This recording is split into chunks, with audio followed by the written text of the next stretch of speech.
speak, I am proudly presenting my motherland to you, my Kazakhstan. I'm studying at university with a degree in tourism, and I dream of telling the whole world about Kazakhstan. It is located in the heart of Eurasia. There are also some centuries-old mountains that welcome climbers and hikers from around the world. In my amazing country, there are ultra-modern cities, turbulent rivers, the Caspian Sea washing the shores of 5 countries, deep canyons, transparent lakes, green forests, hot desert sands, and icy mountain peaks. Royal mounds, petroleums, artifacts of a nomadic civilization.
And expectations very high in this chamber.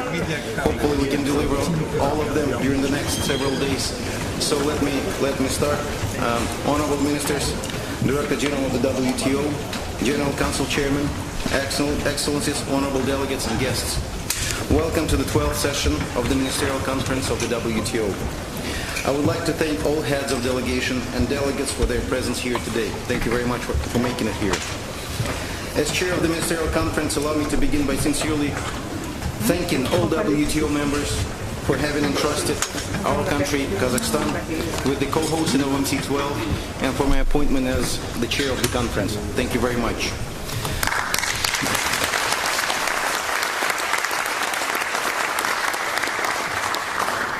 Thank you. Also, I wish to extend our deep gratitude to the government and the authorities of Swiss Confederation for providing us with the necessary support for this conference. We're also grateful for ensuring safe working conditions for all of us, especially in these difficult times. Finally, let me take this opportunity to thank the 3 vice chairs of this ministerial conference who will assist me during the next few days. The Honorable Don Farrell of Australia, the Honorable Jerome Javier Walcott of Barbados, and the Honorable Harriet Tabazi of Uganda. It is a great honor and a personal pleasure to share the work ahead with all of you. Let me start by giving you some information on the way this opening session will unfold this afternoon. First, I will deliver my own remarks to address the conference. Subsequently, I will give the floor to the WTO Director General, Dr. Ngozi Okonjo-Iweala, to address the conference. Following the DG statements, the Chair of the General Council, Ambassador Didier Chambouvet of Switzerland, will make a statement. He will outline the present state of affairs, and in line with past practice, he will formally transmit the results of the work that has taken place in this intense preparatory period for ministerial consideration. Finally, I will propose that the Ministerial Conference adopts the agenda for MC12. Immediately thereafter, an informal heads of delegation meeting will take place. In this informal meeting, the chairs of negotiating bodies and other chairs working on topics to be considered during the conference will provide a state of play of the current situation. The session will be chaired by the Director General. Immediately after the heads of delegation meeting, a dedicated informal session on the challenges facing the multilateral trading system will take place. This meeting will be chaired by the MC12 Vice Chair, the Honorable Harriet Tabazi of Uganda. Now it is my great pleasure to address the Ministerial Conference.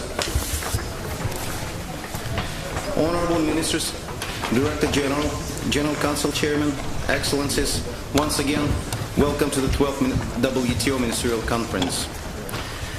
Ministers last met almost half a decade ago. A lot has happened since then.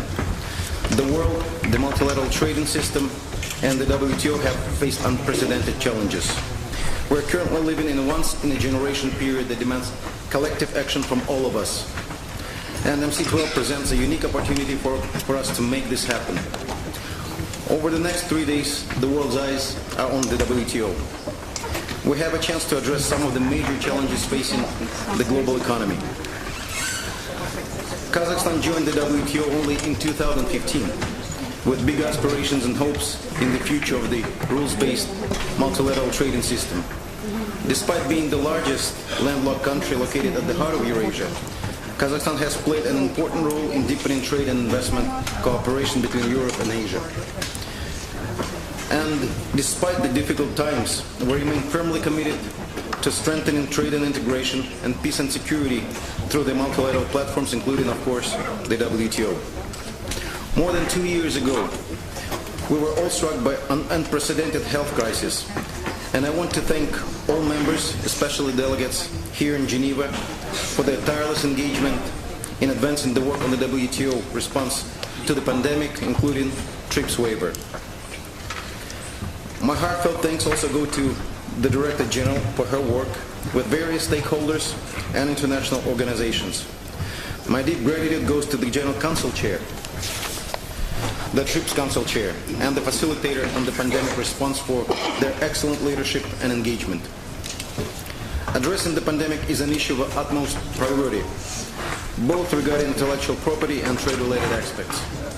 Should WTO members agree on such a framework at this conference, whenever the next pandemic comes, our collective action would be entirely focused on saving lives. Based on the experience and lessons learned from the current pandemic, we must build effective solutions for the future.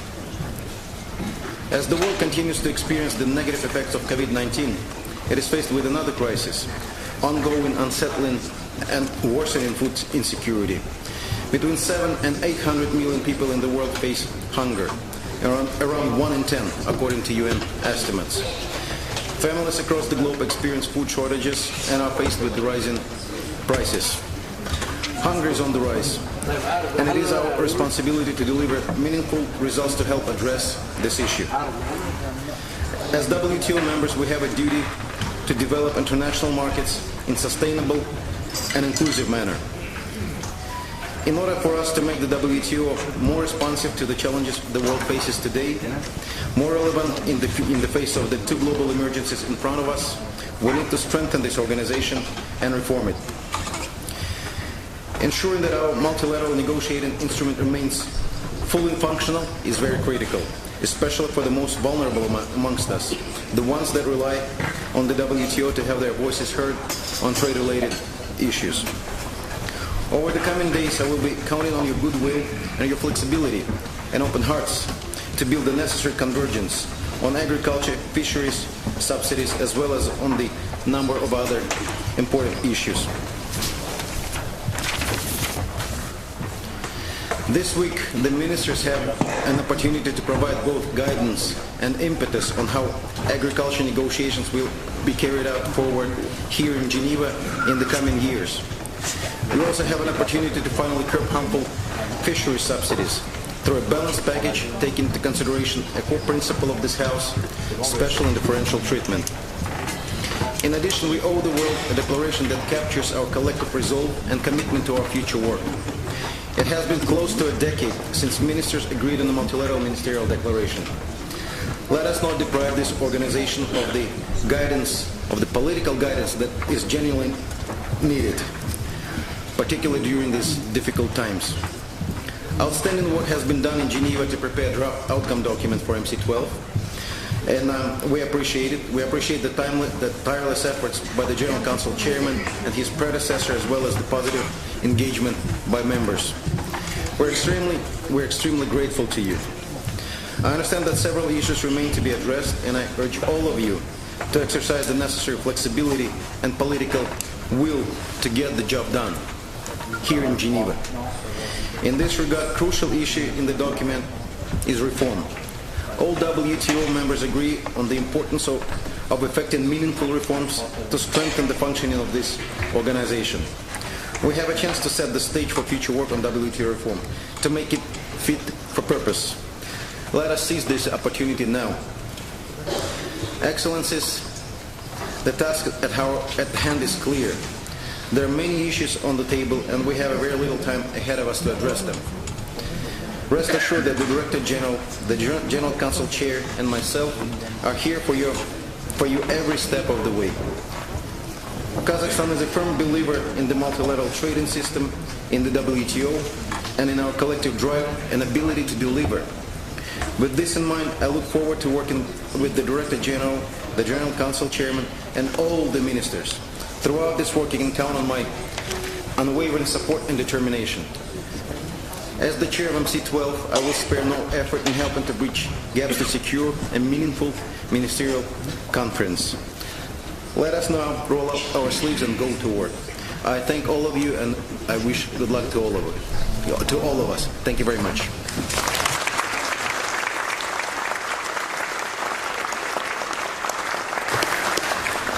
Now, with great pleasure, I would like to invite the WTO Director General, Dr. Ngozi Okonjo-Iweala, to address the Ministerial Conference. The floor is yours.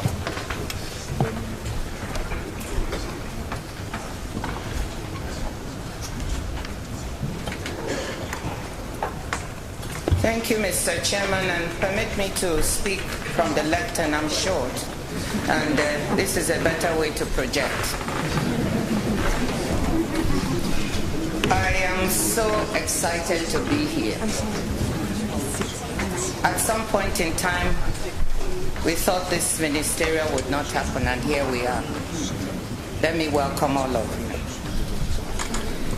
Chair, His Excellency Timur Suleimanov, First Deputy Chief of Staff of the President of the Republic of Kazakhstan, our MC12 Vice Chairs, His Excellency Senator Jerome Walcott, Minister of Foreign Affairs and Foreign Trade of Barbados, His Excellency Don Farrell, Minister for Trade and Tourism Australia, Her Excellency Honorable Harriet Ntabazi, Minister of State for Trade Uganda, the General Council Chair, Ambassador Didier Chambouvet, my DDGs, Excellencies, ladies and gentlemen. Welcome finally to Geneva. I want to start by prefacing that I have quite a long speech. We had a little conspiracy with the chair where he said he would lend me his minutes. So he's spoken for only 6 minutes, and I'm going to speak for about 25. I have a lot to say. This is my first speech.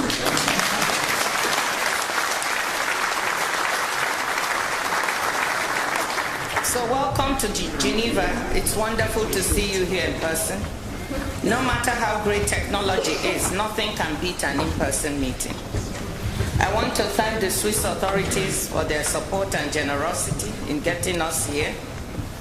I want to thank the General Council Chair, Ambassador Didier Chambouvet, his predecessor, Ambassador Dacio Castillo, and the wonderful staff of the WTO for their hard work in making this meeting happen.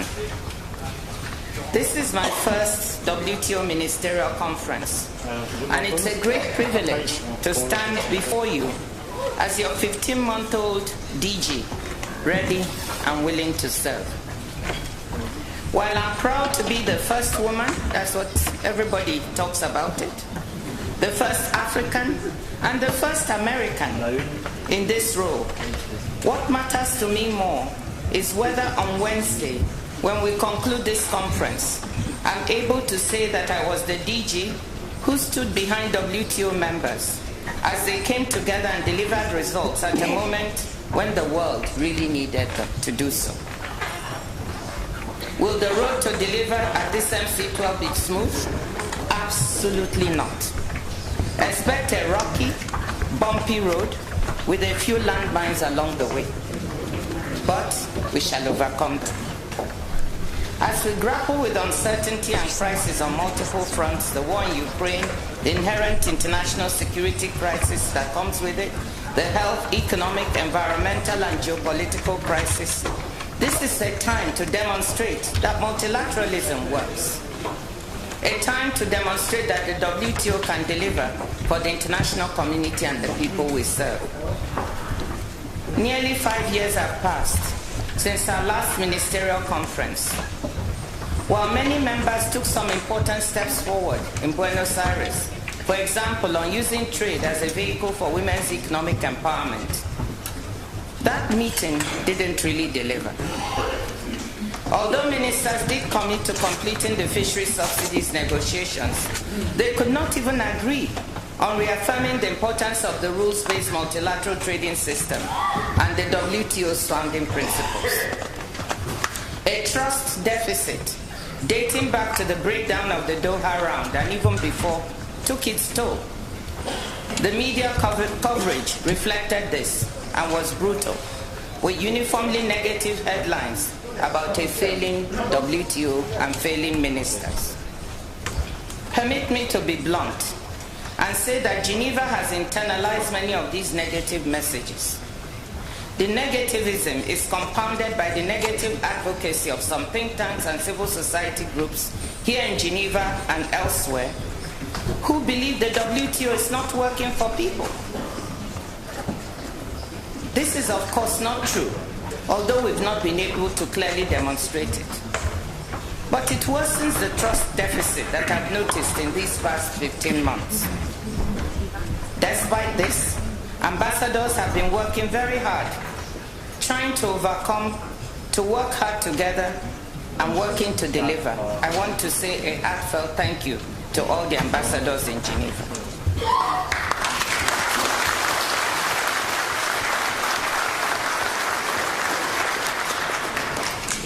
I hope as ministers, you can work even better together to complete nearly completed deliverables so this organization can be put back on a results-focused trajectory.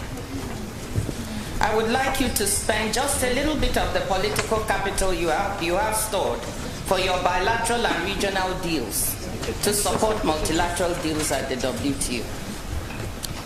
Excellencies, this organization is worth investing in. That's why I came here. It is worth strengthening. The multilateral trading system is a global public good that we have collectively and carefully built up over 75 years. Though certainly not perfect, by historical standards, it has delivered more prosperity to more people than every international economic order that came before it. Today, with history looming over us, with that multilateral system seemingly fragile, this is the time to invest in it, not to retreat from it. This is the time to summon the much-needed political will to show that the WTO can be part of the solution to the multiple crises of the global commons that we face. Excellencies, the challenges we currently confront are also an opportunity. Between now and Wednesday, we have a chance to show the world that the WTO can step up to the plate, that we can act to correct these institutions' problems, to reform and modernize it, that we can strike agreements in Geneva that will enhance the ability of all members to respond to people's aspirations at home. Aspirations for food, for health, for security, for better jobs, higher living standards and sustainable environment on land, in the oceans, and in our atmosphere. We must show the people who live in my village that who don't know what the WTO is, that the WTO matters. The WTO is about people, and the WTO is for people. Now more than ever, the world needs the WTO members to come together and deliver. We also need to deliver for those who seek to join us. The many countries, especially from Africa, Central Asia, and the Middle East, who want to accede to the WTO. If we do not deliver, if we allow or even embrace economic and regulatory fragmentation, the cost to your domestic constituencies will be substantial. Because, as Martin Luther King Jr. said, in a different context, and I quote, "We may all have come on different ships, but we're in the same boat now. Either we go up together, or we go down together." I certainly don't want to go down, even if I'm in your company.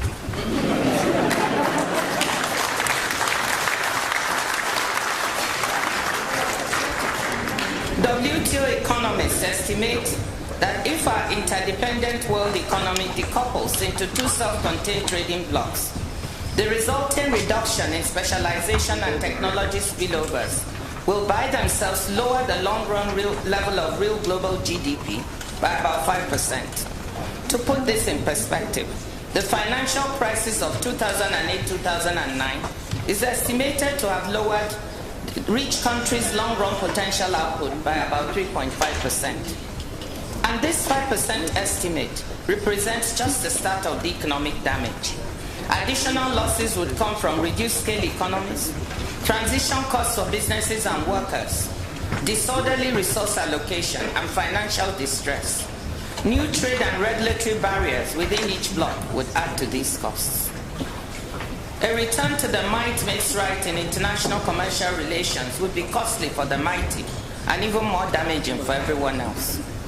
Lower income countries will suffer the biggest losses in potential growth. Trade decoupling would entrench the development setbacks caused by the COVID-19 pandemic, making it much harder for poor countries to catch up with richer ones.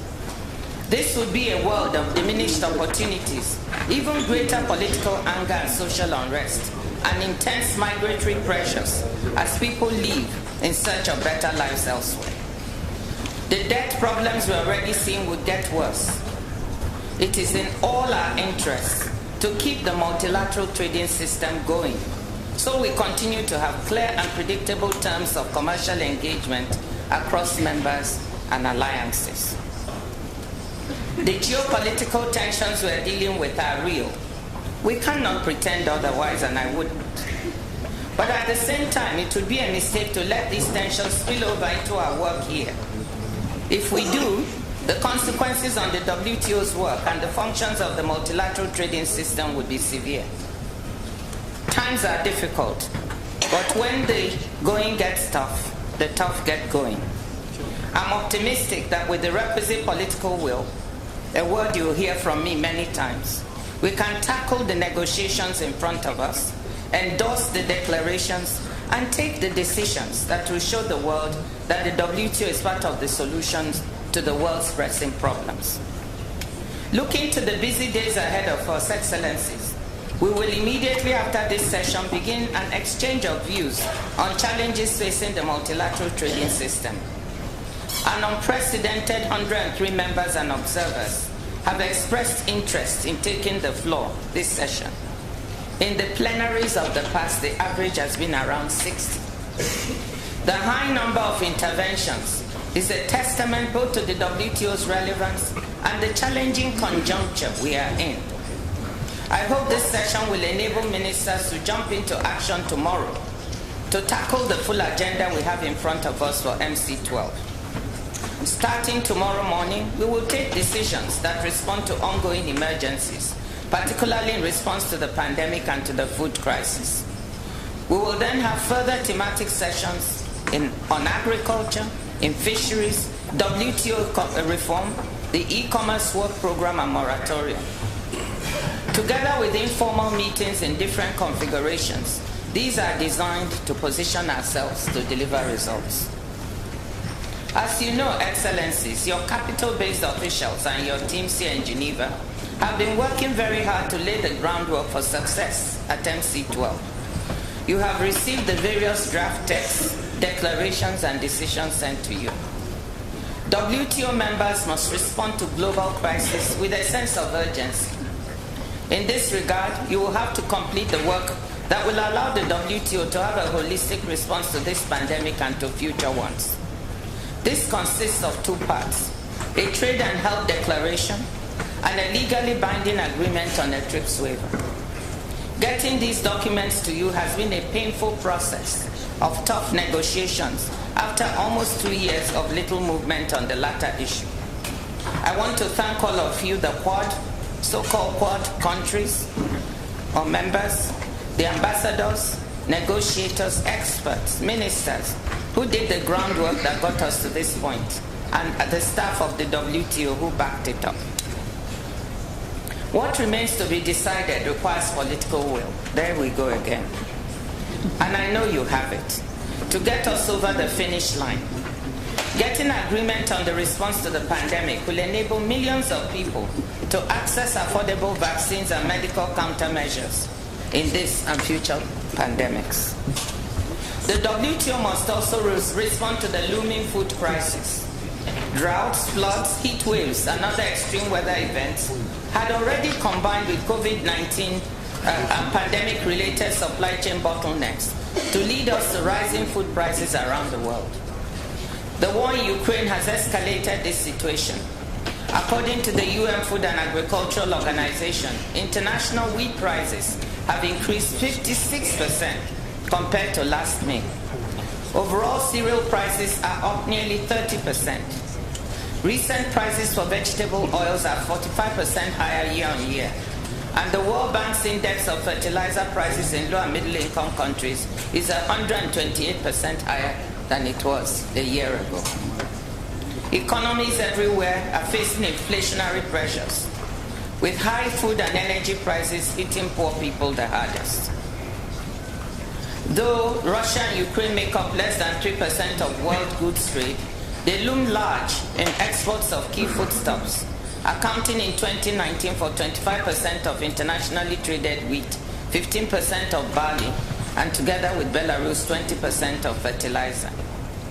Many low and middle income countries import a substantial percentage of their food and agricultural inputs from this region.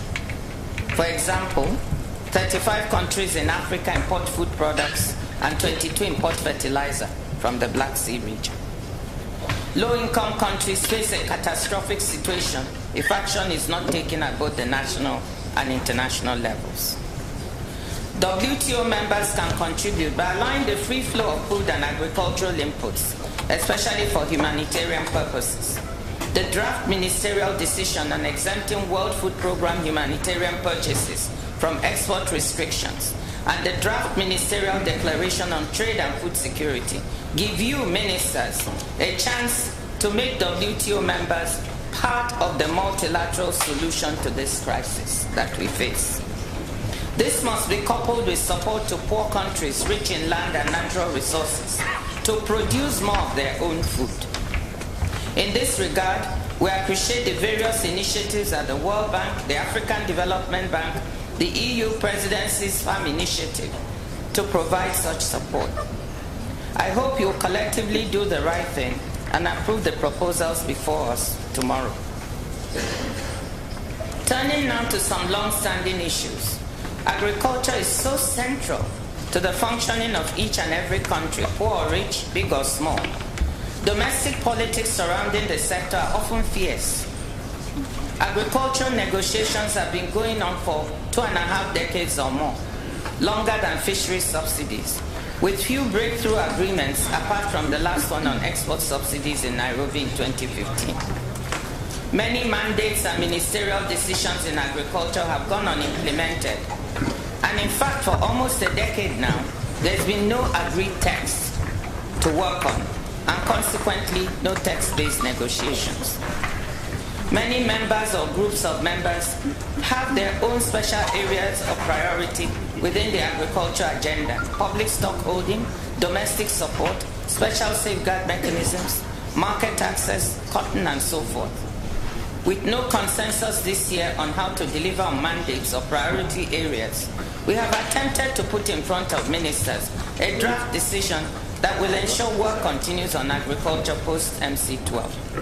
I want to thank Ambassador Gloria Abraham-Peralta and the staff of the Agricultural Unit and the Secretariat's Delivery Unit for the hard work that has gone into making this happen. We hope ministers will adopt this decision to give impetus to the agriculture negotiations and to the implementation of already agreed and existing mandates. This notwithstanding, several members and groups of members have put forward their own priorities on agriculture for decisions or adoption. I hope ministers in all this will find a way forward for agriculture post-MC12. We must not let agriculture drop by the wayside because of our differences. Turning now to fisheries, I want to start off by thanking the chair of the Fisheries Subsidies Negotiations, Ambassador Santiago Wills, and the whole team supporting him for their work on the prospective agreement to curb harmful fisheries that contribute to overcapacity and overfishing, and to eliminate subsidies that contribute to illegal, unreported, and unregulated fishing. This prospective work beautifully illustrates the WTO's founding purpose, enshrined in the Marrakesh Preamble, which is to enhance people's living standards, create employment, and support sustainable development. This agreement is crucial to the 260 million people around the world whose livelihoods depend directly or indirectly on marine fisheries. It is also central to the sustainability of our oceans, where the latest studies show close to 50% of stocks for which we have data are overfished. Delivering fisheries is delivering SDG 14.6. I repeat that 21 years is enough. How long will we wait to contribute meaningfully to the world's sustainable development goals? Will our children forgive us? Will poor fisher women and men forgive us if we allow our oceans to be depleted? The UN Oceans Conference 2 weeks from now, and the world has sent word that they will demand accountability from the WTO there. So, dear friends, honorable ministers, let us rise to the occasion and deliver once and for all an agreement to discipline harmful fisheries subsidies. Now, on WTO reform, it is clear that our core monitoring, negotiations, and dispute settlement functions have not evolved in a manner that adequately captures the fast economic and technological developments of our time. On negotiations, it is important to reaffirm that the multilateral approach, the single undertaking, is by far the preferred instrument. But is it the only one? Might a toolbox of different negotiating instruments or approaches be appropriate? The multilateral approach has delivered little in recent years, prompting many to turn out of frustration to plurilaterals. Our consensus decision-making approach, while democratic and egalitarian, qualities which are totally to be applauded, often leads to gridlock, since just one member can hold up what might be a potentially good agreement, supported by many more. We must reflect hard on how to modernize our negotiating function and innovate new approaches whilst improving existing ones. I repeat again, the multilateral instrument is the best one. We have to invest in it.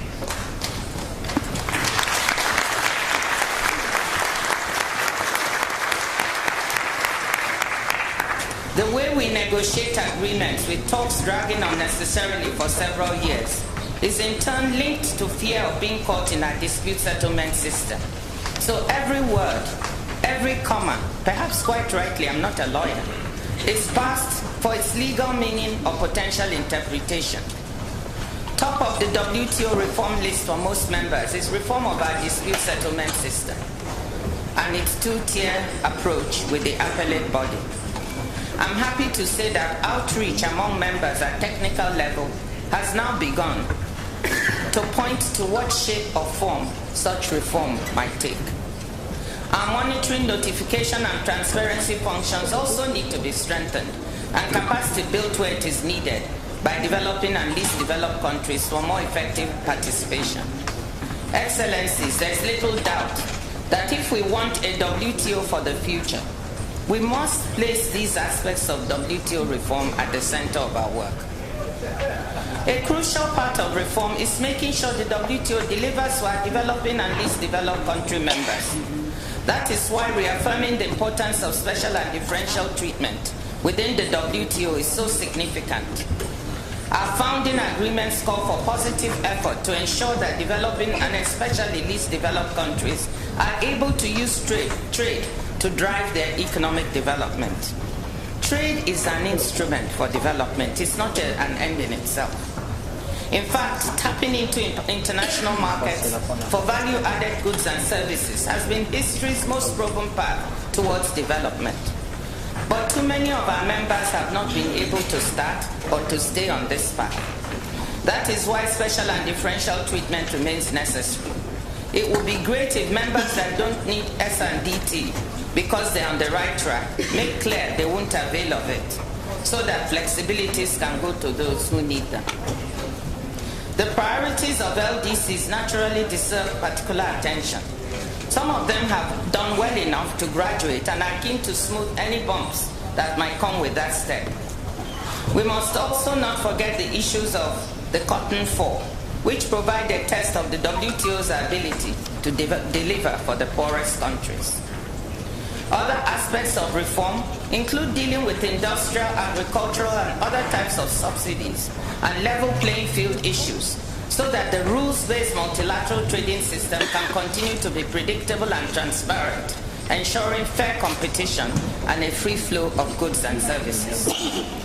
Reform also means using trade as a tool for socio-economic inclusion by supporting women and micro, small, and medium enterprises to become part of regional and global value chains. In this regard, I hope we can overcome our differences in our outcome document so that women can feature as a part of what we say.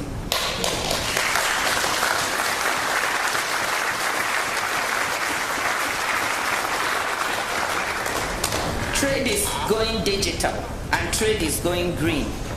Reform means making the WTO fit for purpose to embrace and navigate these new areas. Forging agreements that underpin the services economy, e-commerce, and green trade in line with the net zero carbon emissions target for 2050 will all be essential. I'm happy to say WTO members are already delivering in these new areas, be it through the Services Domestic Regulation Agreement reached last December, the e-commerce and investment facilitation negotiations, or the structured discussions on environmental sustainability, climate change, and trade, and of course the informal working group on women. One important decision before you in the area of digital trade is the issue of the moratorium on levying customs duties on electronic transmissions. I've never received so many letters from business associations all over the world as I have on this issue. I hope ministers will have the courage to make the right decision in this critical area. So what are we seeking at MC12 in terms of movement on WTO reform? We are seeking a decision on process. What approach should the WTO follow to pursue these reforms? What approach would facilitate agreement on the substance of reforms, a work program and a timeline for starting to deliver changes by MC13? Excellencies, it will be important for these organizations' credibility to achieve consensus on the process for reforms. Excellencies, the agenda before us at MC12 is an exciting one, but it is also a difficult one. In the next 3 days, we'll have to work hard to forge consensus and deliver on the agreements, declarations, and decisions before us. Ministers, my dream is that we deliver on this agenda. But it was Ellen Johnson Sirleaf who said, and I quote, "The size of your dreams must always exceed your current capacity to achieve them." She's right. But dreams are also achieved one step at a time. All of you know that system overload is a real risk in any negotiation. 3 deliverables are better than 2, and 2 are better than 1. But even one result is a bigger step towards our dreams than all of us would wish going home empty-handed. Let me conclude, ladies and gentlemen, excellencies, by saying this: we can and we should deliver.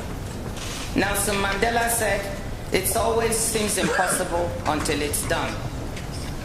Please, let's go and do it.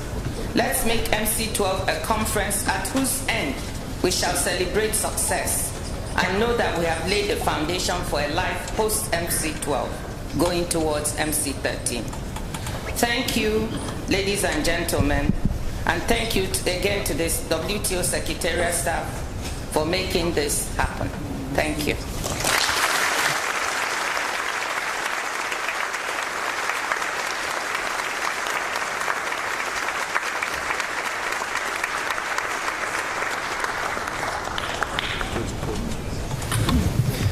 Thank you very much for your address.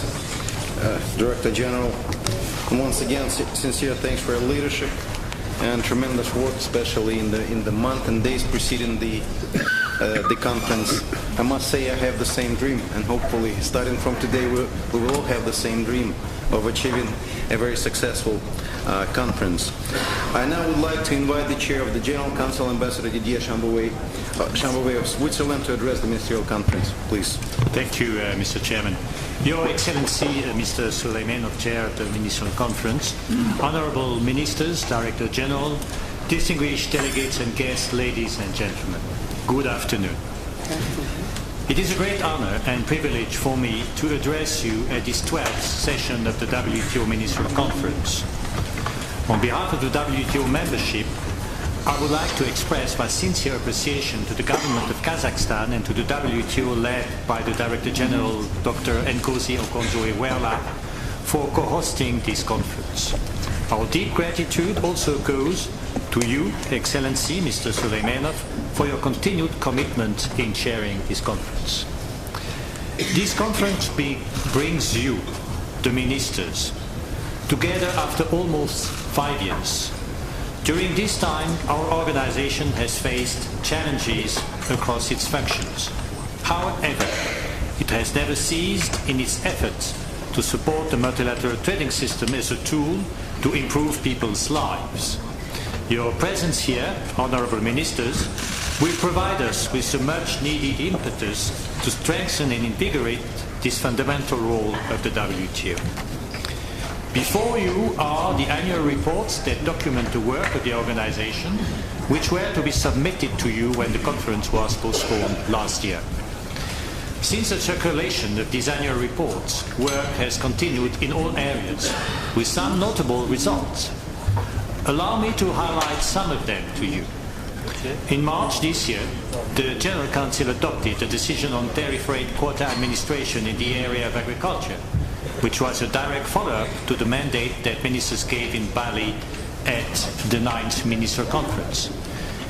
In April, the Committee on Rules of Origin also adopted a decision in direct follow-up to a mandate from the 10th Ministerial Conference. Furthermore, in February this year, the General Council agreed to establish the Working Party on the accession of Turkmenistan. This is another step towards achieving the organization's aim of universal membership.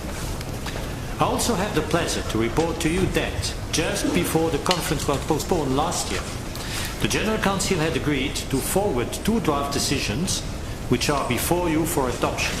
One decision on the work program on small economies and another decision on the moratorium on TRIPS non-violation and situation complaints. In addition, let me draw your attention to a draft sanitary and phytosanitary declaration for the 12th WTO Ministerial Conference, responding to modern SPS challenges. I have been informed that the 2 remaining reservations made at the 7th of June special meeting of the General Council regarding this draft declaration have now been lifted. Therefore, I take it that this declaration can be adopted by you, the ministers, at this conference. In parallel to this work, members have worked tirelessly in several different areas in preparation for this ministerial in an effort to achieve results. These efforts have led to the draft texts that are before you for your consideration during this conference.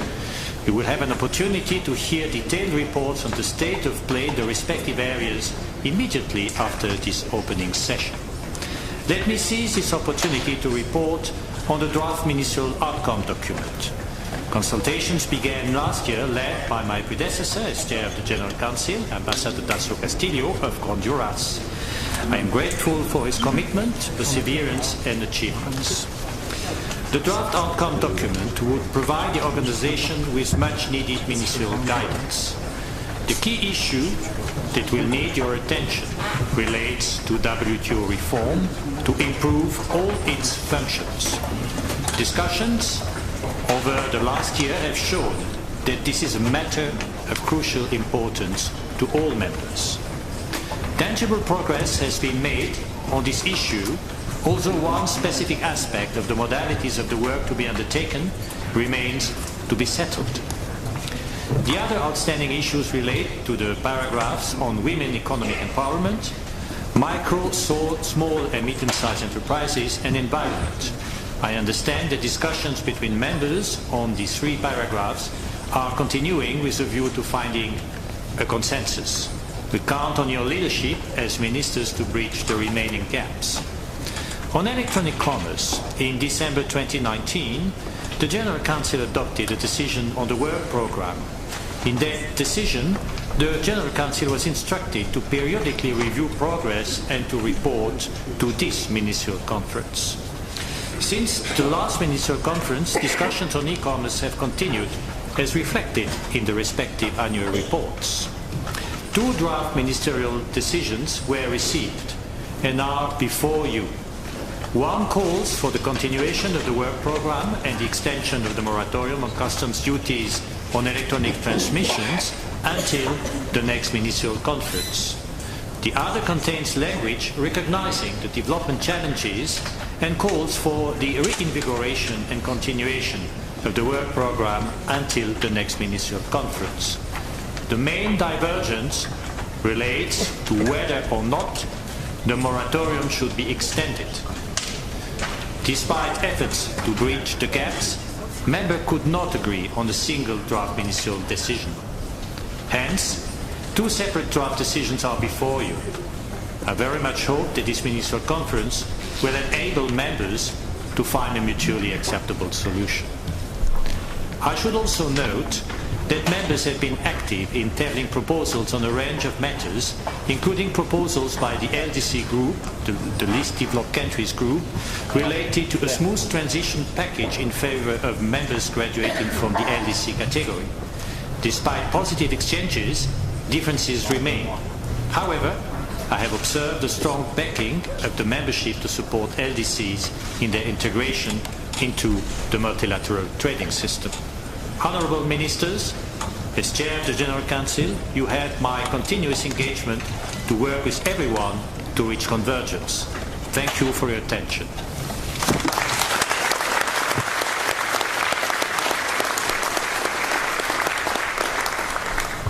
Thank you very much, Ambassador Shambove, and I would like to sincerely thank you for your tireless work in preparation for today's conference. I now propose that we proceed with the adoption of the agenda of this 12th Ministerial Conference. In line with the rules of procedure for the Ministerial Conference, the agenda was circulated on May 6th in the document WT/Min22/W/1. The modalities for the conference are further clarified in document WT/Min22/INF/9. The agenda contains 4 items. Item 1.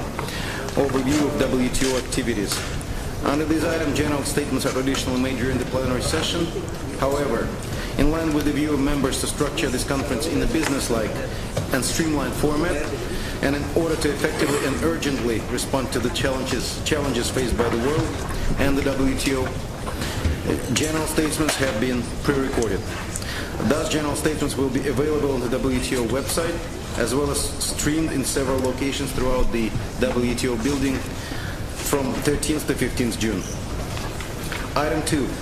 Action by ministers relates to any decisions or actions that the Ministerial Conference deems appropriate and will normally be taken up at the closing session of the conference. To prepare the finalization of such actions, several informal sessions will be convened from June 13th to 15th. Items 3 and 4 concern the date and venue, as well as the election of officers for MC13 respectively, and will be taken up at the closing session of the conference. In line with past practice, ministers and heads of delegations will mandate their General Council to take up the agenda items after the conference. With these remarks, I now propose that the agenda be adopted. Thank you. The agenda is adopted.